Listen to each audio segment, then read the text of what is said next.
Amreli civil હોસ્પિટલમાં ગર્ભાશયના operation બાદ એક મહિલાના શંકાસ્પદ મોતને લઈને શહેરમાં ભારે હોબાળો મચ્યો છે.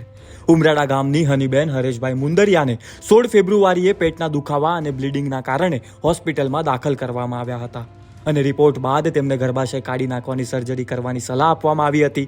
17 ફેબ્રુઆરીએ ઓપરેશન થયું, પરંતુ સાંજે અચાનક બ્લડ પ્રેશર ઘટતા તેમને આઈસીયુમાં ખસેડવામાં આવ્યા અને ફરી ઓપરેશન પણ કરાયું, જ્યાં સામાન્ય સ્તરે લોહી વહેતું જોવા મળ્યું હતું. 18 અને 19 તારીખે હાલત સ્થિર હોવાનું જણાવાય છે, છતાં 19મીની રાત્રે તેમની તબિયત ફરી બગડી અને અંતે 10:30 વાગે તેમનું મૃત્યુ થયું.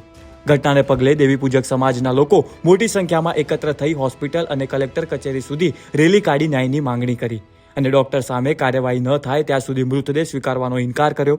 હાલ પોલીસ દ્વારા એડી એટલે કે એક્સિડેન્ટલ ડેથ નોંધાઈ છે અને મૃતદેહને ભાવનગર સિવિલ હોસ્પિટલ ખાતે ફોરેન્સિક તપાસ માટે મોકલવામાં આવ્યો છે. પ્રશ્ન એ છે કે આ એક સારવારમાં આવેલી મુશ્કેલી હતી કે પછી બેદરકારી?